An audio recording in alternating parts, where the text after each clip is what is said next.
We are live. Let's go live with Jack Kelly and today's special guest, Shelley Piedmont, career advisory guru extraordinaire. Welcome to the show. Well, thank you for having me and happy Thursday. My pleasure. Hey, so I know you're passionate about your candidates who come to you. And I think this is an issue or problem or concern or want from so many people is how do I pivot? How do I change course? So if you don't mind, just to open it up to share a little bit about the folks who seek out your services, who want to change and how you advise them what to do. Sure. I have a lot of people that come to me and what I hear is I'm stuck. Mhm. They feel like what they're doing isn't working for them. Maybe it never worked for them, or now it's not working for them after it used to. Mhm. And they want to do something else, but oftentimes they just don't know what it is. And so they come to me and say, please help, because I want to try or at least explore other options. I actually had a call with a gentleman just this week, and he said something really important. He said he was talking to, I don't know if it was his boss or a coworker, and they said something to the effect of, I've never really thought about doing anything else. And it was a light bulb moment, and he thought, oh, I probably should spend some time Yeah. thinking about, is this what I really want to do? Or is there something else that maybe is better for me? It's interesting to go back to your first comment where some people, say, hey, I've never felt comfortable in my role, which is kind of sad thinking that someone's spending 5, 10, 20 years and hating it. Is that common? Do you notice where you just get stuck? Maybe because you get paid a certain amount, you don't want to leave, or you're just afraid to make a move? Yeah, I think it does happen. I mean, there are some people who are high achievers, Mhm. and so they're just motivated to achieve.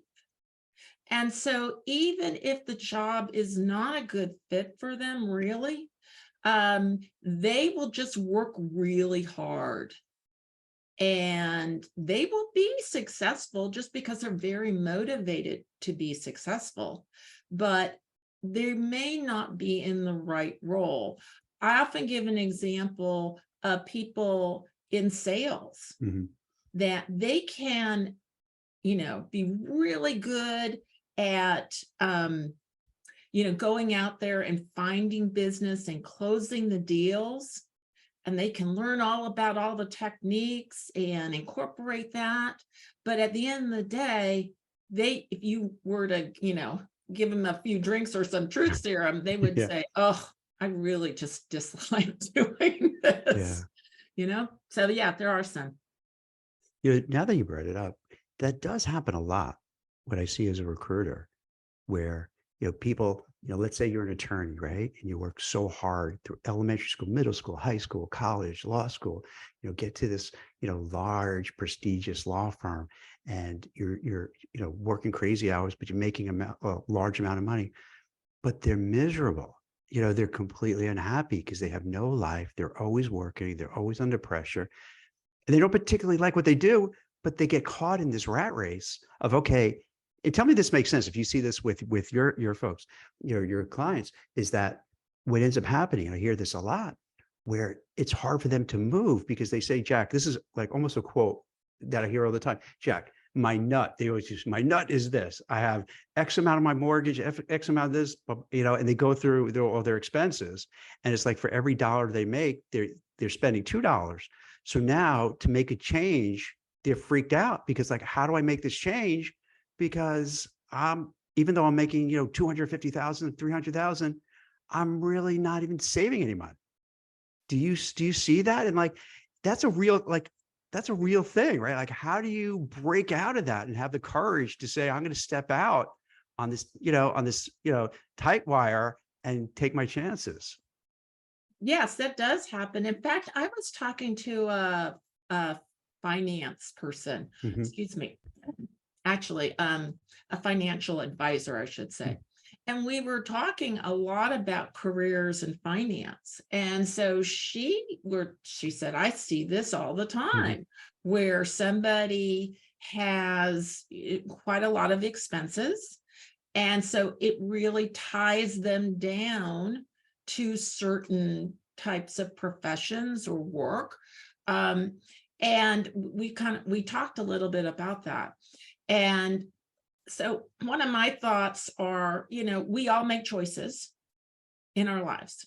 So one of the things I am a big believer of, and I know everybody can't do that, but if you have some savings and you kind of have a rainy day fund, so to Mhm. speak, that's going to give you a little bit more flexibility when it comes to some career pivots.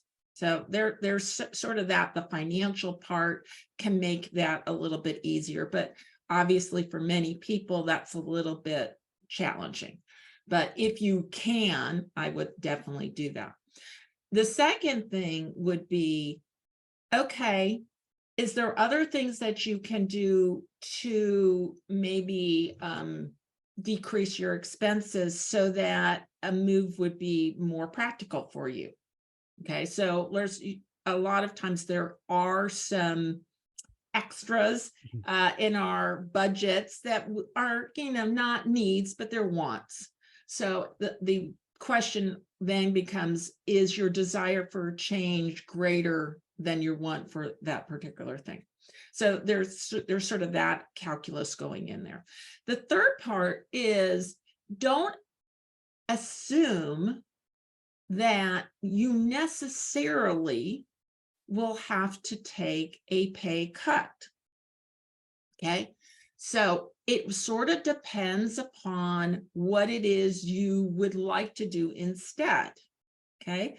And it's a big world. There's a lot of jobs, right? There's a lot of different jobs.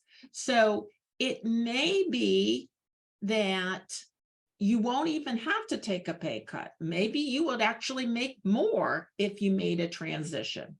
Maybe you would end up at the same, or maybe you would need to take a pay cut, but maybe the long-term perspective on that is that you will actually end up making more money and be happier because of that switch.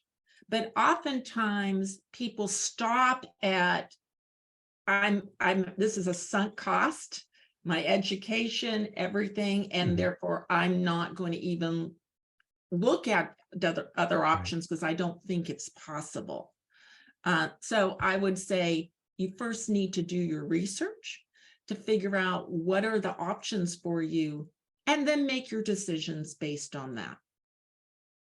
Yeah, that's really helpful. Now, what's like from a practical standpoint, if you want to, pivot? So let's say, I don't know, let's say you're a stockbroker and you want to do something different, or you're an accountant or a lawyer.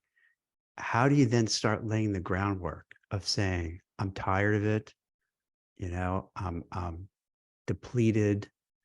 I don't think I'm really adding any value anymore. I'm still young enough to try something new. How do you then put that together and try to find something? So that's where most people get stuck. Mhm. I know one thing, and I might be really good at them, Right. but something inside of me is telling me that it's not right. Okay. Well, first of all, I would say we need to, or we as a coach, I would help, Mhm. but you, if you're the person, you need to do some soul searching about what is happening in your current situation. So I had a client come to me who was convinced that he needed to make a career switch. He was in a role for a while and he was very unhappy. So we actually spent some coaching time going through figuring out, what was he really good at? What did he like to do? What was the environment he was in, etc. what became very clear as we were going through all of those steps and doing that analysis was it was not the job itself. He actually was in a good fitting job for his interests and his skills. The problem he had was the environment he was in, and specifically his boss. Okay, so when we talked about it, it became clear he didn't need to pivot to something else. He just needed to find a similar role or using the same skills in a different organization. Okay, so sometimes that happens. And it's good to know that because, again, going back to your example of the lawyer, maybe it's not the law itself or that it could be the environment that the person is doing it in. Okay. I'm really glad you brought that, because that's something that I think a lot of people would feel, I just hate it. This is not for me. I'm getting out, and not really to take the time and effort to say, wait, maybe it's not me. Maybe my boss is really a jerk. Maybe the company is really toxic. Maybe just the type of stuff that the company offers, I just don't have any connection with. So before so that's probably like that makes a lot of sense before you make a drastic move. Look internally and say, or maybe you just need to make what do you think? Like make a lateral move within the organization. Maybe just that group you're in is just not, doing it for you. And you just make that move and you're happier. Right, Yeah. exactly. Exactly. Um, Lots of times and I think this happens a lot for people, is that something's not working and the immediate thought is, oh, I've got to throw everything out and I'm out of start here. again. Right. Like the trends, like the quiet, not even the quiet quit, like the loud quitting, the great resignation, like, Yeah. I'm out of here. That's it. I'm Yes, done. exactly. Yeah. So when we did that Yeah. exercise, what ended up happening and what I do in part of my coaching is we talk about values, because values are really important to us, right? It's our why we get up and go to work or go to our office if we're working from home. Yeah. It's what makes us feel like what we're doing makes a difference, right? And so we all have different values. And oftentimes you'll find that when there's a disconnect, it can be that your values are being violated. Okay. Now, it can be violated at different levels within the organization. So in this case, it was the manager violating that. But it could be the type of work you're doing. Maybe you're being asked to do things, or the type of work you're doing is kind of sleazy and that doesn't feel right to you. It could be at the corporate level, just the corporation or the organization operates and does things that you do not agree with or doesn't feel right. So knowing that, I think, is really important. One, to see if, in that case, as we talked about, you said maybe going to a different role, different manager might solve that problem right there. Maybe it is then, or going to a different organization that is structured differently, has different culture, that might work as well. Or it could be the type of work you're doing just is not a good fit because it doesn't fit your values. And so then it might be exploration of what else there might be for that. That makes a lot of sense. And then do you suggest, is there like, I don't want to say a test to do, but is there like a way you could see what are my skills and then figure out, like maybe have a list of your different skills and then see how can that transfer over to something else? So I am a certified UMAC coach. I decided to get Wait, what is that? I'm not familiar with that Okay, designation. you can see it in the background because I have my UMAP Yeah, book. yeah. I see Okay. it. Right. It's a program. Kristen Sherry developed this program. And as a coach, when I read this book, it felt right, right? I was helping people through these career pivots. And I read that and I said, oh, this is a really great tool to help people, really to get through kind of all that chaos. What do I do? How does this make sense? And really kind of lay out who you are, to understand who you are. And then as a coach, I can really help you say, well, okay, where is the disconnect here, and what might be a good path for you? So that program has some assessments as part of it. So this program looks at your strengths. That's the innate skills, excuse me, not skills, strengths, Mhm. innate abilities that you possess, that you were probably born with, that you do, and people around you are always amazed because you do these things so well and you don't even think about it. You feel like it's natural, where these other people are like, whoa, I can't do Mhm. that. So again, when you are working in your strengths, you usually feel very engaged in what you do. You do really good work, high level work. And it's usually something you enjoy. So knowing that is really important.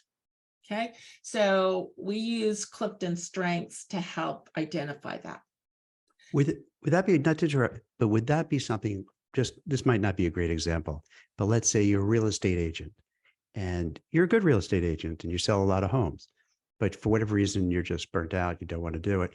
Can you then take your sales skills, that innate, whether it's innate ability to sell and schmooze and, get people to do what you want to do, or maybe you've honed it over the years of being a real estate person, and then maybe say, if I could do that, maybe I could now, I don't know, sell securities, sell whatever, fill the, and just maybe a higher margin thing or something that you really connect with. Maybe you're selling houses and you're like, I don't care about a house, but if I could sell this, it's kind of cool. Is that what you mean? Like, so you take that and say, wait, that's my core thing. My identity isn't a real estate agency. My identity is I really know how to interact with people. I know how to engage with people. I could communicate well, and I have really good selling skills. Yeah, I don't have to be a real estate person. I could use that somewhere else. Is that kind of what you mean? Okay. So you could, in the Clifton Strengths, you find, well, maybe I'm really good at executing and Mhm. I've got really great strengths in executing. Okay. Well, you can execute generally in a lot of different ways, right? Or I am really good at persuasion. Okay. But maybe I have great persuasion skills, but also I have good like thinking skills. Can innovate and I am a futurist and I can do those things. Well, okay, then I can combine those, right? Because I think of all these wonderful things and then I can persuade people. Well, what kind of opportunities would be for that? Okay. And then you've got something that you can go to market with because you can say, hey, these are strengths of me. I can do these better than a lot of people. And if you need this, I'm your person, right? Because it's less deep. The success may be less dependent on, yeah, I was in real estate. More so, I have these strengths that I can use in different environments. And Shelley, I think it's, some people call like skill stacking, right? Or skill stacking or something to that effect, where you take, I have sales experience, I have persuasion skills, but then maybe I also very good at, execution and project managing. I'm just putting, some disparate things together and say, hey, with those, what can I do to build off of that? And then to take what you're saying to the next level, Shelley, do you then, if let's say you look for a job, put those skills like in quotes? Let's say you're like on LinkedIn, you're going to do a search for a job. Do you then put in like sales, persuasion, project management, what have you, and then see like what jobs come up? And then you can say, oh, I never thought of this kind of job. This is really interesting.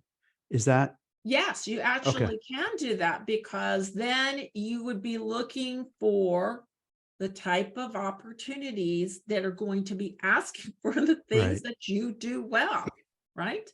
So yeah, it gives you, when you know that, then it gives you a really direction Mhm. then on how to figure out what it is that you want to do. So, or even what you want to do. What are Right. the opportunities? What are the options out there? Now, not all of them are going to be something that you are potentially interested in. I mean, the thing with a career pivot, you have to, like, where are you? You mentioned, what are my expenses? Where am I located? What's my timeline? There's a lot of variables that go into it, but at least you can start Mhm. brainstorming different options that would be a good fit for you.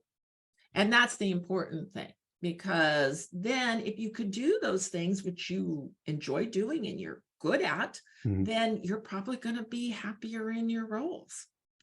Well, how about this? Now, you may be surprised by this, but guys tend to have big egos. I know it's shocking. I know that's a crazy thing, but is it, how do you deal with that ego issue where, let's say, you were super successful in being an accountant, lawyer, doctor, Indian chief, whatever it is, right? Like super successful, you're well known in your space, people respect you, but like you're done and you want to pivot and move on, but then you might have to start at the ground floor.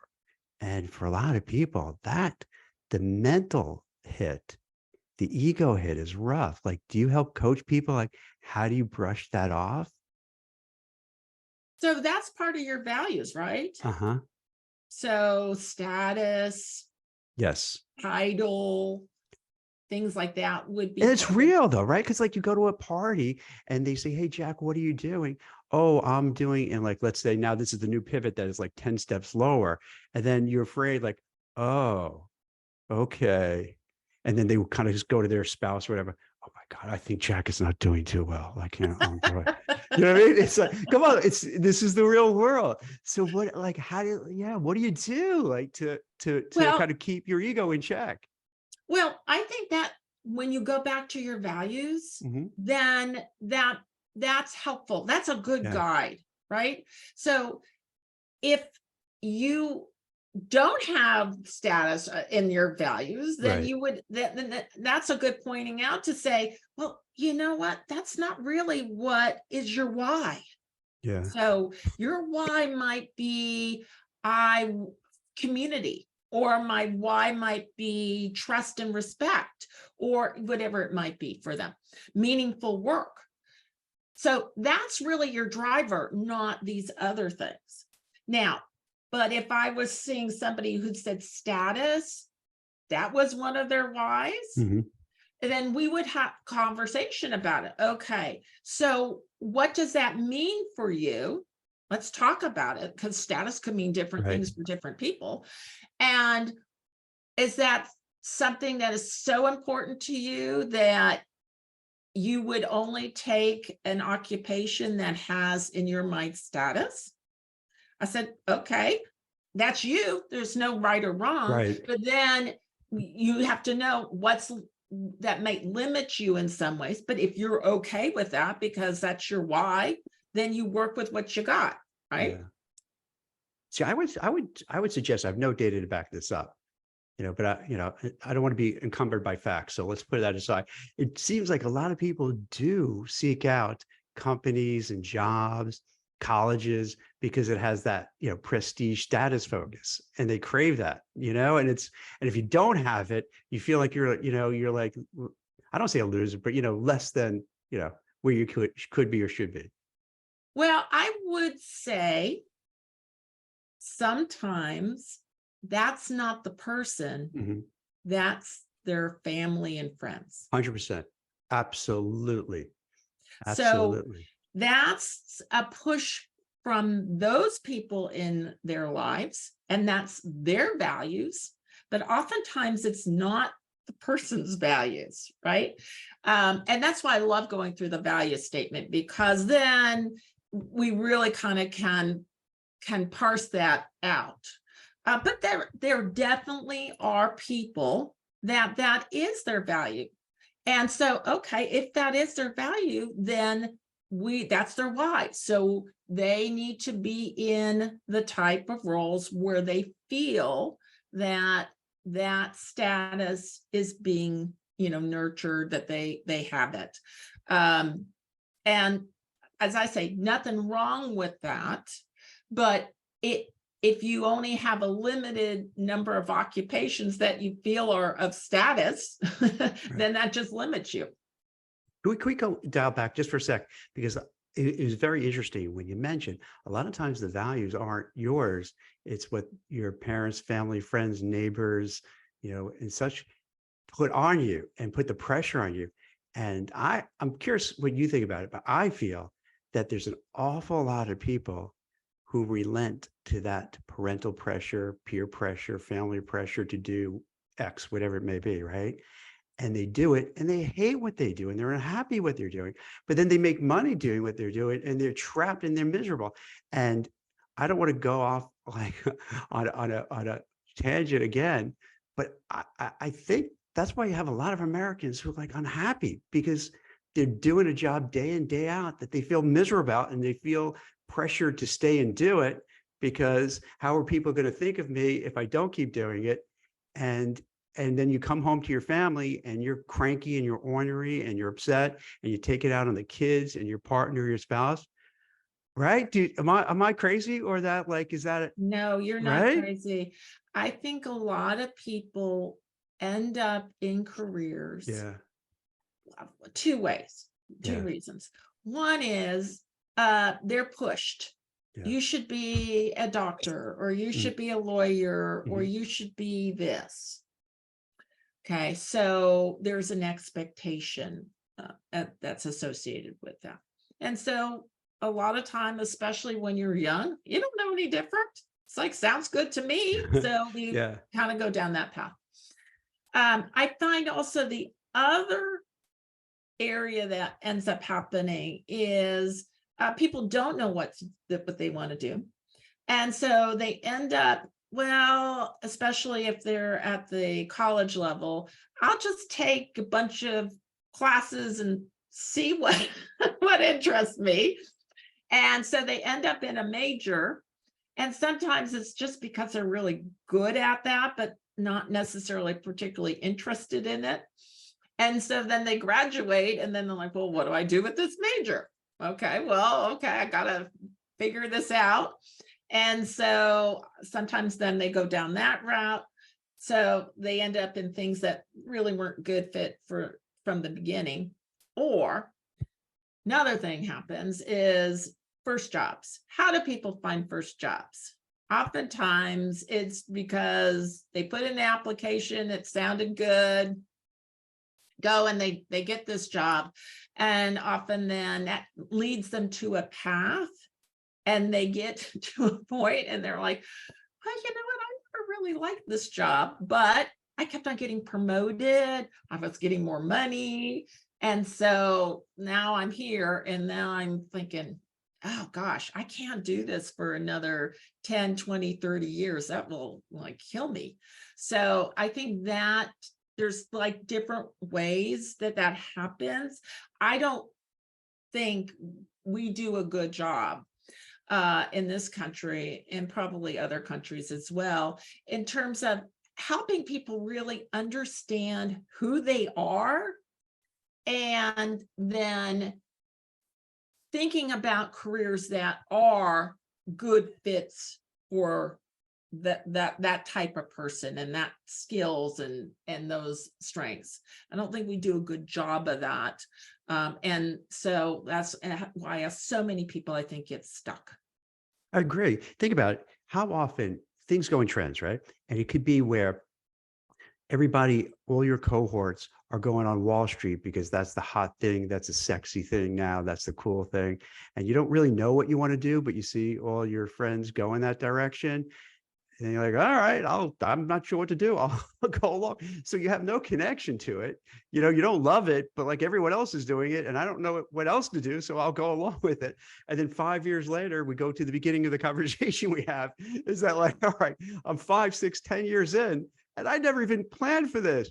I just followed my buddies who did it. And now like, I hate it. Right. So that's another thing, right? You just kind of like sleepwalk into this. And then you wake up 10 years later, like, what the heck? What just happened here? And then this goes back to what we were talking about, is that then what do I do now? Like 10 years later, I don't want to do this for another 10 years.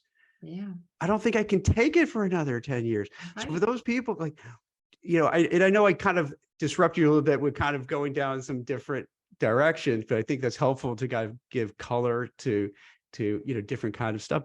But like, is it possible? How long can it take? Is it for everybody to make a pivot, or do you even have to like reinvent yourself and just like start from like square one, rebuilding everything? So that's a lot of questions there. Right, throw it in. You don't have to answer all of those. And so I have had 5 career pivots Really? Okay. in my life. Yeah. So my first career pivot sort of was like what you were explaining first. My parents were entrepreneurs. Mhm. And they kind of were like, that's a tough life. So they were like, getting a stable job was really interesting Yeah. interest for them. And so my first job out of college was working for the government. I worked for the Department of Labor. So you go right safety, right? Like go from That's entrepreneur to like the safest thing ever. Like as safe as you can get, right? Yeah. Good benefits. It's all good. Kind of Right. how you're going to progress in your career. I hated it. Hated it. Now I know. I didn't really realize it at the time. I knew I hated it, but I didn't know why. Yeah. I know why now, because it was so against my strengths. Really? It Okay. was. So I was smart enough to think I'm just not doing this for the rest of my life, because there were a lot of people in my group who did this their entire life. And I was like, oh, My parents did that. They were teachers for like 30, 40 years. Yeah. And so I said, oh, I got to figure out what else to do. And so I did a total pivot on that. So, I think for some people, I think going through an exercise of let's look at the options here is really a good one, because you may decide, after I've looked at all my options, this is probably better for me. Then you take away all of that angst. You have about, I need to make a pivot. I need to do all this. Then you can just kind of relax and say, I've looked at all my options. And honestly, this is the best one, at least for right now where I am. So I'm not going to worry about that. I'm just going to continue to do what I'm doing. Okay. And then you'll feel a little bit better because you've actually done that exercise to figure it out. Okay. If you say, oh, no, this is really not, then you have to think about, okay, well, what's the next thing? What's the path to that? Now, depending on kind of what you've looked at and your research is really important here. So a lot of people miss that step. And I'm going to step back, because you really need to research. If you think you would be interested in a different path, well, what is that about?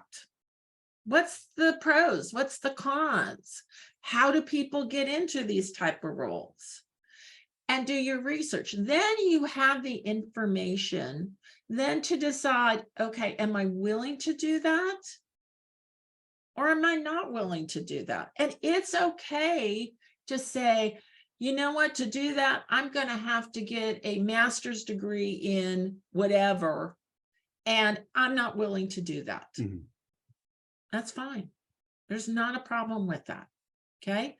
Now, potentially, is there other ways to get into it? That's where your research is going to help you, because you can then talk to people in those roles and figure out how they did it. But if what they're telling you based on their experience doesn't jive with what you want to do, then you throw it out. No worries. Okay, it just is not going to work for you right now. But if you do all that and you find that there is a path you want to go, Mhm. okay. Now, the hardest thing from a career change is to change your industry and to change your role. Because usually you'll have networks in either your roles, different, in different companies or organizations, or you'll have also contacts in the same industry, maybe in different roles. But doing a complete change is more challenging.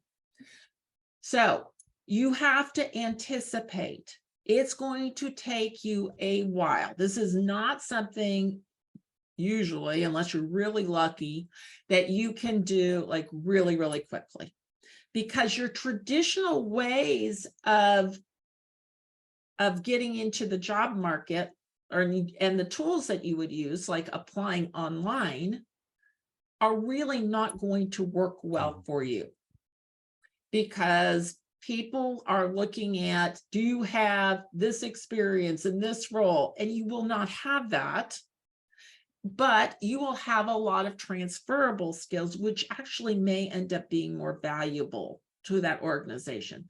So people that want to do that type of career change, you really need to network, because you need to be able to convince a hiring manager that, because even though you don't have specific experience, what you have actually is going to be more valuable. And there's going to be the trust factor, people knowing you, people talking with you, making sure your personal brand is actually reflecting not what you're doing, but what you want to do.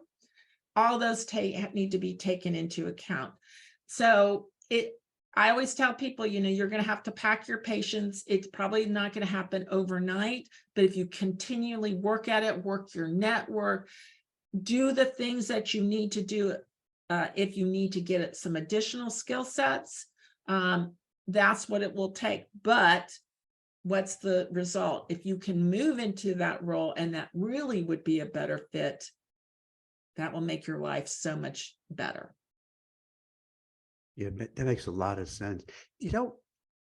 What's unfortunate is that, going back to some things you're saying, it would be great. Some colleges have these co-ops where, let's say you're interested in whatever it may be, you could take a co-op for a month, 2 months, whatever it may be, and kind of get a good experience and say, oh, wow, I thought I would love being a software engineer, but no, this is not for me. Or, I thought I would love doing whatever it might be. And you kind of find out early on, which it would be great if they would do that across the board, so that people, now it's not perfect, but at least you have a little flavor before you jump into it to see what it's like. The other thing, it's so frustrating too. This is going to seem like archaic, but like, have apprenticeships. Like, how cool would that be? Is that, let's say you want to pivot and but you're not really sure. And if you take an apprenticeship somewhere, like you have in the trades, but let's say a white collar, and say, hey, I think I want to do this. Can I just tag along? And, even if I don't get paid, just to see, is this for me? And learn by watching others. It would be lovely, right? Wouldn't that be great if that what I've seen some of it, some colleges have it, but just a few. Apprenticeships, not really that much. But things like that. Have you seen other stuff like that out there that people could almost try before you buy? There's not a lot of formal programs for Yeah, that. That's unfortunate. yeah. Um, I know some people have tried working in volunteer capacities, sometimes when they want to try something a little bit different, Mhm. and to see in that type of environment, it's not exactly the same, but they can at least potentially get a flavor Mhm. of what it is that they're trying to do. Generally, if it's a type of job, lots of times volunteer organizations will kind of let you help out, and you can certainly continue to add, different responsibilities. So I've seen that, and that can sometimes be helpful for people if they want to say, oh, I want to switch from, I don't know, accounting to marketing, for example, but I don't, I'm not doing any marketing in my Right. accounting position. So, but let's see kind of how that works, and would that even be interesting for me? Yeah. There's something where, and again, this is not very common, but a concept called like job crafting, so that in your own company, if you feel you're thwarted, you're unhappy, like we're talking about, you want to pivot, but you don't want to leave because you like the company, to go to your manager and say, hey, I like the company. I like you. I like everything. I just need to do something different. Can I work on, and then lay out, here's some stuff I would like to take on, and see if I could ultimately move into a different direction within the organization, which could be, I think, a little easier for people to manage than to quit your job and then start over. Have you seen folks do that? Well, interesting you say that, because right before we got on this live, I got an email from a woman that I worked through this process with. Mhm. And we realized that the vast majority of her role was not really aligned with her strengths. Mhm. It was more process oriented, more project management. Yeah, And she has really great thinking skills and ideas. right. And she's really good. She also has good persuasion skills. Now, interesting, she said she's had some talks with her boss to, saying that this role wasn't feeling right for her. Yeah. And the boss was very supportive. And so one of the things that she is going to do is talk to her boss about maybe getting additional project work that will actually be more aligned with her strengths and her skills. That way, she can actually get more exposure to some of these areas. She feels a little bit challenged because the types of jobs she's had haven't really been allowing her to do some of the things that she knows that she does really well. So in this case, it would be a stepping stone to trying those things. And obviously, if having success, then she could use them to potentially change jobs, or even her job might be reworked to actually incorporate more of that. So yes, I think if you can do that and you have a good relationship with your boss who's supportive in your growth, that would be ideal, because lots of times they want to keep you and they want to make you happy. And if you can add value in different ways, that would be helpful to them. This is cool how like we could brainstorm ideas, right? Right on the Yeah. right, as we're talking, because as you're going through it, I'm thinking that's like so much less friction to do it that way, and it takes the risk from people away, so that rather than saying, oh my god, I got to make this move and I'm scared and I'm worried about the status, I'm worried about not getting paid as much. Well, you could do it internally. They know you, you know them. If you make a mistake in the new job, they're going to understand because they know you.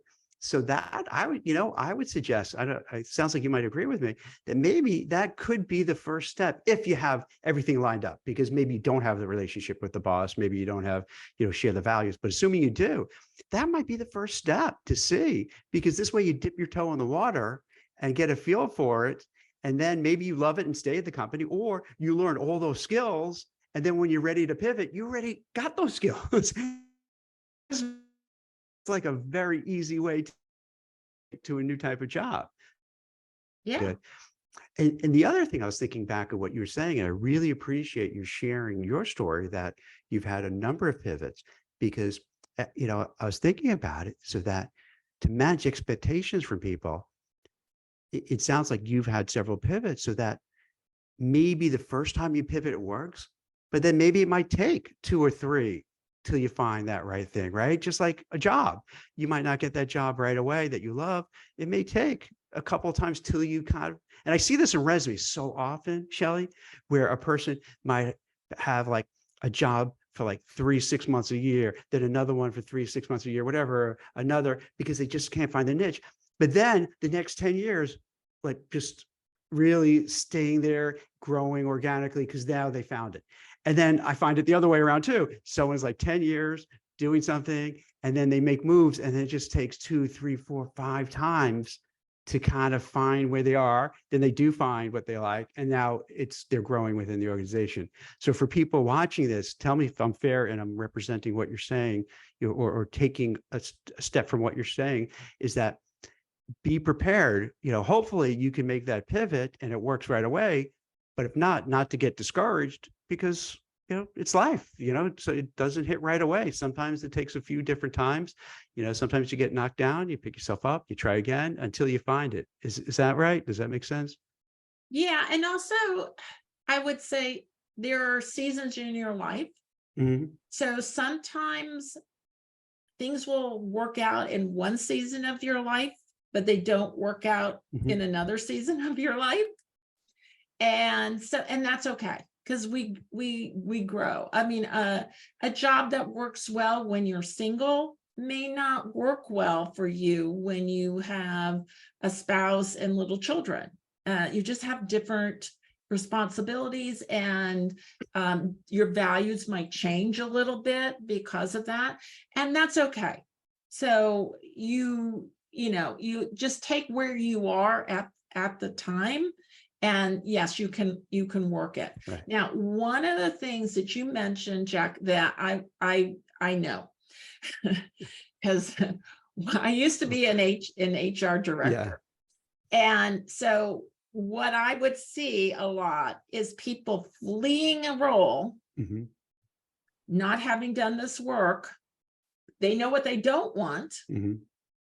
And so they correct for what they don't want, but then that opens up a bunch of other problems.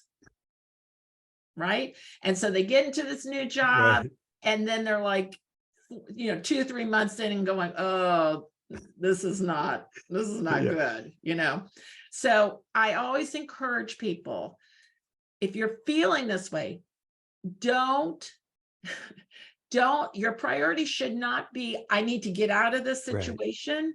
Your priority should be, I need to recognize what is the best role for me, best organization, what aligns well, and move towards that. That will bring you greater success. That's really smart, right? Because too often you see people, they run away from what they don't like, and then they go somewhere else and they realize, I'm back in the same thing all over again, because I didn't really think of what do I want and do they offer. I just wanted to get the heck away. So right. Yeah, that's so smart. Hey, when you mentioned about seasons, it brought something up. There's this guy, Harvard professor, Albert Brooks. I might be kind of like, that might not be exact name. I can't remember off the top of my head.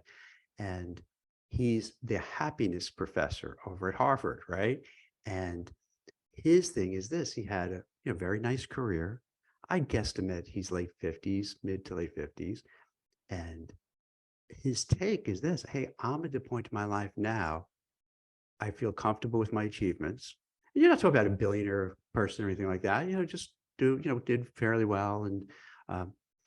And now I'm in the season, and this is what made me think of it, of like giving back. So everything I've learned along the way, I really don't have the stamina, because like your different seasons of your career. So like he's saying, I just don't have the energy I had when I was 20, 25, or 30. I can't do the same things. And if I pretend to do the same things or try to do the things, it's just not going to work. I'm just going to not be as competitive. I'm going to be miserable, so I got to shift a little bit, but I have all this to offer.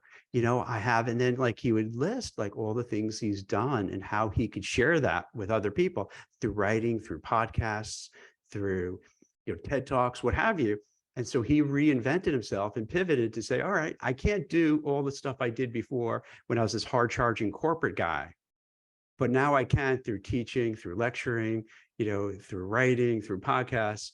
And he feels very fulfilled because he took and this is exactly what we were talking like at the start of the conversation. So he took all those skills that he has, realized that he can't do. And so for him, maybe a little different feeling. Like, I just can't do it anymore. Not that I hate it. I just don't have the strength, the energy.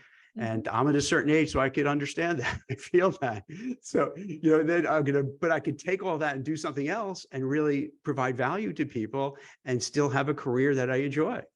So that's something else, right? Something else people could think about, different times of their lives. Like sometimes in lives, I don't care. I just want to make money and I got to make something happen. Other times it could be on the other end of the spectrum. Like this guy who's like, hey, I want to give back. And by giving back, that's going to give me enjoyment. And also it gives me a kind of a source of, a living still that in doing something I really enjoy. Oh, sure. There was one time I had two little children. Mm-hmm. And so I actually, I was a corporate recruiter, and I ended up when I had these small children, I took a step back. I took I think it was 25 hours a week job. Mm-hmm. I was doing recruiting in a call center. Okay, very different than what I was doing before. Hourly positions, it was a lot of churn, right? Now, people might go, well, why did she do that? Well, because for me, my values at the time was to spend more time with my young children, but I still wanted to be in the game. And I thought, well, I can contribute here. And so I did that for a number of years until my youngest was in kindergarten. Mm-hmm. And then my season changed. And so then I picked up and I went and got another full-time job that was more at what I was doing before. But yeah, so seasons change, and that's okay. Again, trying to figure out how it works for you, how you can, provide value that makes you engaged. I think all of that is very important. Yeah, I'll tell you, it's kind of sort of similar story in that had a big office in Manhattan. Rent is crazy, payroll huge.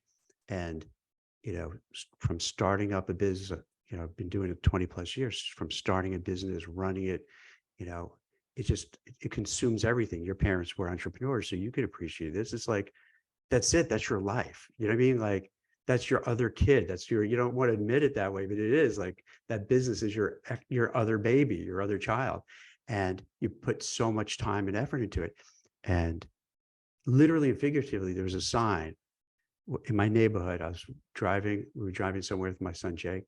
And I saw the sign on like just one of the, the only like office building in my town. And it said rent, for rent. And I said, Jake, let's go in and take a look. We took a look and like, you know what? I'm going to downscale, from Manhattan, come out here to Westfield, New Jersey. And I knew this meant I was going to take a big hit financially because you're not in Manhattan. This is pre-COVID, so like you're not going to be able to see all these people, go out for drinks, go out for dinner. But it's like I had that shock. Hey, if I don't do this now, my kids are going to go off to college and all they're going to do is remember this cranky guy who would come home from work. And like as entrepreneur parents, I bet you like you could empathize with it, like who would just be cranky and irritable and whatever. And that's all they're going to know. And I had this like visceral fear. I don't want that. So like, it was great. So then I was able to drive my kids to school, pick them up, see all the events, coach all the different teams. And I made a value decision. I'm going to put aside, losing clients, losing, income, but it was more important to me to be there for them, So those are the things, that like we're talking about that are tough decisions to make sometimes, but then sometimes like you feel you have no choice because it's the right thing to do, even if it's going to, hurt your financial, but then it goes down to values. What's more important, like your family, like you're taking care of your kids instead of just, putting them in daycare all the time, which you could have, and that's fine too, but you make a decision. I felt better doing this and I felt more real by watching, your kids and not, in their formative years and myself saying, hey, before it's too late to make up for lost time. Right. Exactly. Yeah. And so when they were grown, I don't know how old they are, but then you have different choices. Yeah. So you can do totally different things at that point. But I think, yes, knowing your values, I think is really, really helpful to give you direction on what you really should be doing that aligns with that. I agree. Understanding your innate strengths. Um, we also talk about skills, so things that your abilities and things you learn, but there's some skills that you want to do and Mhm. some skills you don't really want to do. We call them burnout skills. Yeah. Like I can do it really well, but not Yeah. interested, and then just your personality based interests. Mhm. So, are you a creative person, or are you a person that's more entrepreneurial? Are you a person that likes to organize Mhm. things, or do you like to work with your hands? None of it's right, none is wrong, but understanding that can also help you Right. lead you to the right direction. That's great. But are there any questions like I didn't ask you that you want to share, or any new projects or things that you have in the works you want to tell people about? Oh, we covered a lot. Okay. Just Yeah. um, so and kind of in a different vein, Yeah. I am working on an online course that I'm going Great. to have out soon. I don't have a launch date yet. And so this is to help people talk about their value. And so a lot of people don't really know how to properly prepare for interviews and how to understand what that employer really is looking for. And so, and then when you know what they're looking for, then you know how to talk about what it is they want, what they need to hear, how they need to hear it. So this course will give some pointers on how to do that. That sounds great. And for people who want to find you, what's the best email, LinkedIn, Twitter? How can people get in touch with you, Shelley? I'm on LinkedIn. You'll find me at Shelley Piedmont. I am on Twitter as well, Shelley Piedmont. And you can always go to my website. I rebranded earlier this year, so it's mycareergps.com. Perfect. Well, thank you. Hey, I really appreciate you taking the time, because I think this is such an important topic, because so many people, post pandemic are in this spot like, hey, I don't know if I want to do this for the next 5, 10, 20 years. I don't know if I can do this for 5, 10, and they don't know what to do and they need some guidance. So I think you did a master class and just walking through, it's possible.